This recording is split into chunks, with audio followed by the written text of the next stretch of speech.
എന്നാൽ കർത്താവിനെ വിളിച്ചുകൊണ്ട് പോയാൽ ആരോടൊക്കെ സംസാരിക്കണം, എങ്ങനെ ബിസിനസ് നടന്ന് കർത്താവ് പറഞ്ഞു തരികയും ചെയ്യും. 10% കമ്മീഷൻ കൊടുത്താലും മതി. അപ്പൊ ഏതാ ലാഭം? നിങ്ങൾക്ക് ആരെങ്കിലും ഓർമ്മ വരുന്നുണ്ടോ? ഇതാണ് ഈ ന്യൂ ജനറേഷൻകാർ മൊത്തം പഠിപ്പിക്കുന്നത്.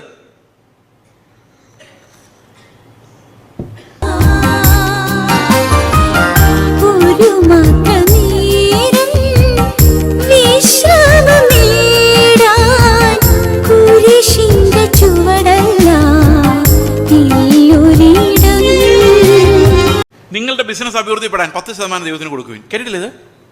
നിങ്ങൾ കേട്ടിട്ടുണ്ടോ? ഇതാണ് കർത്താവിനെ 10% കമ്മീഷൻ ഏജന്റ് ആക്കുന്ന പരിപാടി. അതേസമയത്ത് പത്രോസ് എന്താ പറഞ്ഞത്? മേലാൽ ഈ വഴിക്ക് വരല്ലേ. ഞാൻ ഒരു പാപിയായ മനുഷ്യനാണ്. ഞാൻ മീനല്ല ഇപ്പം കാണുന്നത്. ഈ മീനെ ഇവിടെ ഉണ്ടാക്കിക്കൊണ്ട് വന്ന സൃഷ്ടിതാവായ ദൈവത്തെയാണ്. ഈ ദൈവത്തിന് മുമ്പ് നിൽക്കുമ്പോൾ എൻ്റെ വിശപ്പല്ല എനിക്ക് പ്രശ്നം, എൻ്റെ വീട്ടിൽ പൈസ ഇല്ലാത്തതല്ല എൻ്റെ പ്രശ്നം, എൻ്റെ പാപമാണ് എൻ്റെ പ്രശ്നം. ഞാൻ എങ്ങനെ നിൻ്റെ മുമ്പിൽ നിൽക്കും?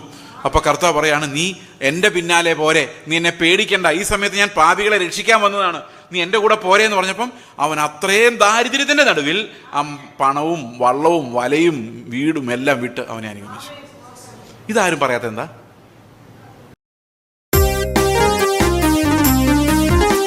പോലീസുകാരൻ അന്വേഷിച്ച് നടക്കുന്ന പോലെ ഉള്ളൂ ഈ പാപിയായ മനുഷ്യൻ ദൈവത്തെ അന്വേഷിച്ച് നടക്കുന്നു പറഞ്ഞു കഴിഞ്ഞാൽ. ദൈവത്തെ നമ്മൾ എങ്ങാനും നമ്മുടെ മുമ്പിൽ വന്നാൽ നമ്മൾ അലറി വിളിച്ചു പോകും.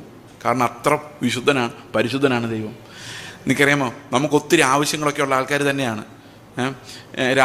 നമുക്കറിയാം, രാത്രി മുഴുവൻ മീൻ പിടിച്ച ശിഷ്യന്മാരുടെ കഥ എനിക്ക് ഭയങ്കര ഇഷ്ടമാണ്. കഥ രാത്രി 3 മണിക്ക് 4 മണിക്കൊക്കെ മീൻ പിടിക്കണമെങ്കിൽ അവരുടെ വീട്ടിൽ എന്തുണ്ടായിരുന്നു? ഒന്നുമില്ലായിരുന്നു. അതുകൊണ്ട് അവർ ഒരു 4 മണിയാകുമ്പോഴെങ്കിലും പത്രോസ് വിചാരിക്കണ്ടേ, ഇത്തിരിയെങ്കിലും ഉറക്കം വേണമല്ലോ, പോയേക്കാം, ഇനി നാളെ നോക്കാം. ഇല്ല, പറ്റില്ല. കാരണം വീട്ടിൽ മീനില്ല, അമ്മായിമ്മയുണ്ട്, ഇടയ്ക്കിടയ്ക്ക് പനി വരുന്ന അമ്മായിമ്മ അറിയില്ലേ, ഭാര്യയുണ്ട്, പിള്ളേരുണ്ടാവും ഉറപ്പായിട്ടും. അപ്പോൾ ഈ കുടുംബം പുലർത്തണമെങ്കിൽ അവിടെ മീൻ വേണം. രാത്രി മുഴുവൻ. അപ്പോൾ വലിയ ഇഷ്യൂ ആണ്. വിഷയങ്ങളുടെ നടുവിൽ, നമ്മുടെ ഭാഷ പറഞ്ഞാൽ വിഷയങ്ങളുടെ നടുവിലാണ് ആരിറങ്ങിച്ചെന്നത്? കർത്താവ് ഇറങ്ങിച്ചെന്നത്. പടകിലേക്ക് കയറിയിട്ട് പത്രോസിനോട് പറയണം, ആഴത്തിലേക്ക് നീക്കി വല വീശി. ഞാൻ വൈബ്രേഷനോട് കൂടി ഒരു കൺവെൻഷൻ പ്രസംഗം പറഞ്ഞാൽ ഇതിങ്ങനെ ഇരിക്കും. നിങ്ങളുടെ പടകിൽ യേശു. വൈബ്രേഷൻ കിട്ടിയോ? ഉണ്ടെങ്കിൽ എന്ത് പറ്റും? പെരുത്ത മീൻകൂട്ടം വരും, ബിസിനസ് രക്ഷപ്പെടും. ഈ മെസ്സേജ് നിങ്ങൾ കേട്ടാൽ നിങ്ങളുടെ ഉള്ളിൽ എന്തായിരിക്കും പറയുന്നത്? കർത്താവേ, ഇത്രയും നാളും നീ ഇല്ലാതെ ബിസിനസ് ഇതെല്ലാം പൊട്ടി, മീൻ പിടിക്കാൻ പോയി ഒന്നും ഇല്ലാതെ തിരിച്ചു വന്നു, ഇനി ഞാൻ നിന്റെ കൂടെ പോകുന്നുള്ളൂ, എൻ്റെ പടകിൽ ആര് വേണം? ഞാനായിരുന്നു പത്രോസ് ഇങ്ങനെ പറയുള്ളൂ. യേശുവുമായിട്ട് ആ പടകിൽ കയറി അങ്ങ് മീൻ പിടിക്കാൻ പോകുന്നതിൻ്റെ ആ കാഴ്ച. കർത്താവിനോട് പറയാം, ഇനി ഞാൻ ഓൾ നൈറ്റ് മീൻപിടുത്തമില്ല, ഓൾ നൈറ്റ് പ്രെയർ. പകല് മുഴുവൻ ട്രാക്റ്റും കൊടുത്തുകൊണ്ട് കുമ്പനാടിലൂടെ നടക്കും, രാത്രി ഓൾ നൈറ്റ് പ്രെയർ, ഒറ്റ മീൻപിടുത്തം. രാവിലെ 6 മണി, നീ എൻ്റെ കൂടെ വരണം, പടകിൽ നിന്ന് കിട്ടിയാലും 10% ദശാംശം നിൻ്റെയാണ്. അപ്പം കർത്താവ് ചോദിക്കും, നീ സത്യമായിട്ട് ദശാംശം തരുമോ? അപ്പം ഞാൻ പറയും, 100 അയല കിട്ടിയാൽ 10 പിടയ്ക്കുന്ന അയല ഞാൻ നിനക്ക് തരും. കർത്താവിനോട് പറയാം. കർത്താവ് പറഞ്ഞു, ഓക്കെ, എന്നാൽ ഞാൻ നിൻ്റെ കൂടെ ബിസിനസ്സിനുണ്ട്. അപ്പം ഞാൻ ആലോചിക്കും, പരിപാടി ലാഭമാണ്. കാരണം ഒരു മനുഷ്യനെ കൂടെ വിളിച്ചാൽ 50-50 കൊടുക്കേണ്ടി വരും. എവിടാ മീൻ കിട്ടുന്നത് ഇവനോട്ട് അറിയത്തുമില്ല. എന്നാൽ കർത്താവിനെ വിളിച്ചുകൊണ്ട് പോയാൽ ആരോടൊക്കെ സംസാരിക്കണം, എങ്ങനെ ബിസിനസ് നടന്ന് കർത്താവ് പറഞ്ഞു തരികയും ചെയ്യും. 10% കമ്മീഷൻ കൊടുത്താലും മതി. അപ്പം ഏതാ ലാഭം? നിങ്ങൾക്ക് ആരെങ്കിലും ഓർമ്മ വരുന്നുണ്ടോ? ഇതാണ് ഈ ന്യൂ ജനറേഷൻകാർ മൊത്തം പഠിപ്പിക്കുന്നത്. നിങ്ങളുടെ ബിസിനസ് അഭിവൃദ്ധിപ്പെടാൻ 10% ദൈവത്തിന് കൊടുക്കുകയും. കേട്ടിട്ടില്ല ഇത്? നിങ്ങൾ കേട്ടിട്ടുണ്ടോ? ഇതാണ് കർത്താവിനെ 10% കമ്മീഷൻ ഏജന്റ് ആക്കുന്ന പരിപാടി. അതേസമയത്ത് പത്രോസ് എന്താ പറഞ്ഞത്? മേലാൽ ഈ വഴിക്ക് വരല്ലേ. ഞാൻ ഒരു പാപിയായ മനുഷ്യനാണ്. ഞാൻ മീനല്ല ഇപ്പം കാണുന്നത്. ഈ മീനെ ഇവിടെ ഉണ്ടാക്കിക്കൊണ്ട് വന്ന സൃഷ്ടിതാവായ ദൈവത്തെയാണ്. ഈ ദൈവത്തിന് മുമ്പ് നിൽക്കുമ്പോൾ എൻ്റെ വിശപ്പല്ല എനിക്ക് പ്രശ്നം, എൻ്റെ വീട്ടിൽ പൈസ ഇല്ലാത്തതല്ല എൻ്റെ പ്രശ്നം, എൻ്റെ പാപമാണ് എൻ്റെ പ്രശ്നം. ഞാൻ എങ്ങനെ നിൻ്റെ മുമ്പിൽ നിൽക്കും?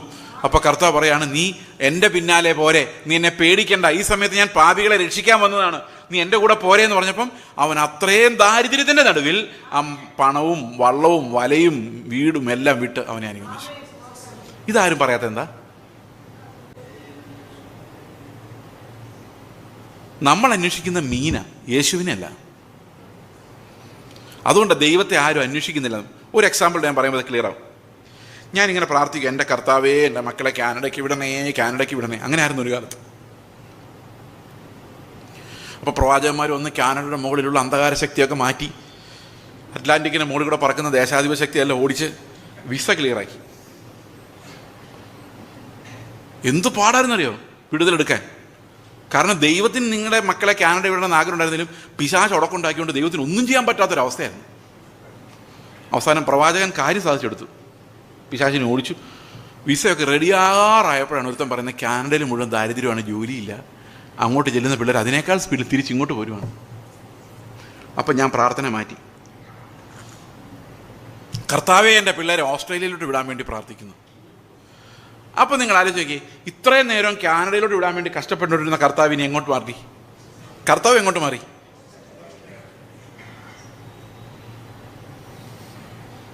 അപ്പം ശരിക്കും പറഞ്ഞാൽ നമ്മൾ എന്താഗ്രഹിക്കുന്നു അതാ നമ്മുടെ കർത്താവ്. ഇതിന് തിയോളജി പറയുന്നത് എന്താണെന്നറിയാം?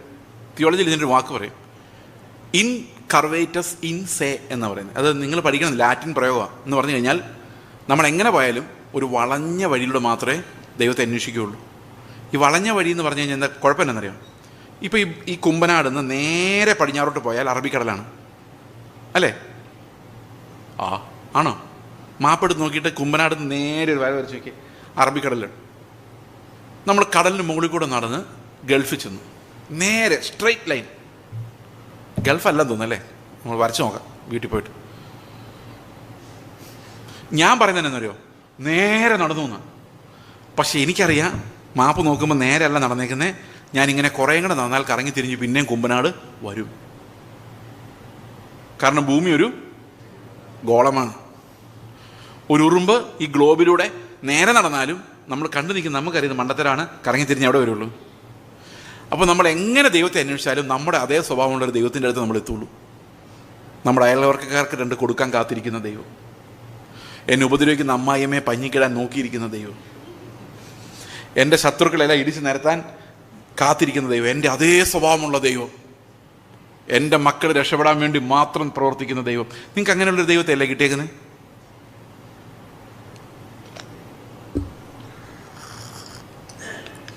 ദൈവത്തെ അന്വേഷിച്ച് നമ്മുടെ തന്നെ സ്വഭാവത്തിനടുത്തേക്ക് നമ്മൾ എത്തി.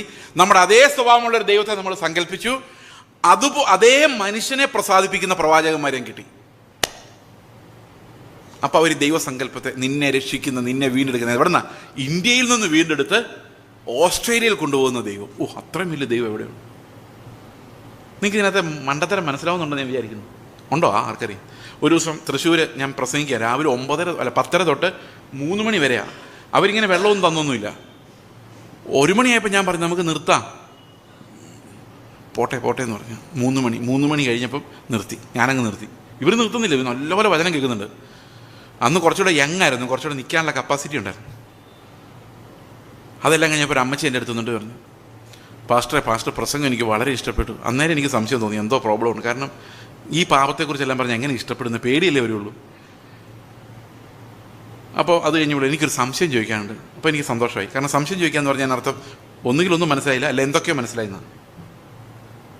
ഞാൻ എന്താ സംശയം? എൻ്റെ മകന് കാനഡയിലും അമേരിക്കയിലും പഠിക്കാനുള്ള സ്കോളർഷിപ്പ് കിട്ടിയിട്ടുണ്ട്. അതിലെവിടെ പോകുന്ന ദൈവഹിതം എന്നൊന്ന് പ്രാർത്ഥിച്ച് പറയാമെന്ന് ചോദിച്ചു. ഞാൻ പറഞ്ഞു, അമ്മച്ചി മുകളിലോട്ട് പോകുന്നതാണ് ദൈവഹിതം.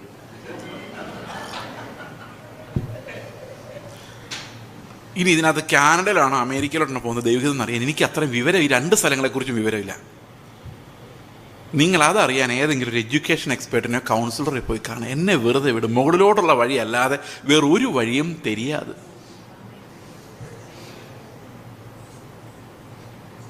അപ്പം ഈ സ്ത്രീ സഹോദരി എന്നെ ദൂഷിന്ന് നോക്കി. ഇവനൊക്കെ ആ കാനഡയാണ് അമേരിക്കയിലാണോ പോകേണ്ടതെന്ന് അറിയാൻ വയ്യാത്തവനാണ് സ്വർഗമെന്ന് പറഞ്ഞു നടക്കുന്നത് എന്നുള്ള രീതിയിലങ്ങ് പോയി. നമുക്ക് എവിടെയോ വഴി തെറ്റി യഥാർത്ഥ കർത്താവിനെ പിൻപറ്റുന്ന നിർത്തിയിട്ട് ഈ ലോകത്തിൻ്റെ പ്രഭുവിനെ അന്വേഷിച്ച് പോയി ഇവിടെ സ്വത്തുക്കളുണ്ടാക്കി നമ്മളെ ദൈവം നടത്തിയെന്ന് പറഞ്ഞുകൊണ്ടിരിക്കുന്നു. ഇത്തിരി കടുത്തു പോയല്ലേ ഞാൻ പറഞ്ഞത്? അതുകൊണ്ട് എന്ത് സംഭവിച്ചറിയാം? നമ്മുടെ അതേ സ്വഭാവമുള്ള ദൈവം ആയതുകൊണ്ട് നമുക്ക് ദൈവ ഭയമില്ല. 18-ാം വാക്യം വെച്ച് അവരുടെ കണ്ണുകളിൽ, അവരുടെ ദൃഷ്ടിയിൽ ദൈവ ഭയമില്ല. നമ്മുടെ അതേ സ്വഭാവമുള്ള ദൈവമാണ്, നമുക്ക് എന്തിനു പേടിക്കണം?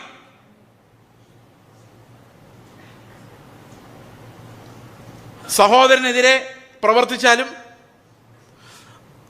അവനെ ദുഷിച്ചാലും അകറ്റി നിർത്തിയാലും എനിക്ക് കുറ്റബോധമില്ല. കാരണം ദൈവം എൻ്റെ സൈഡെന്ന് ഞാൻ വിശ്വസിക്കുന്നു. കാരണം ദൈവത്തിന് ആരുടെ സ്വഭാവമാണ്? എൻ്റെ സ്വഭാവമാണ്.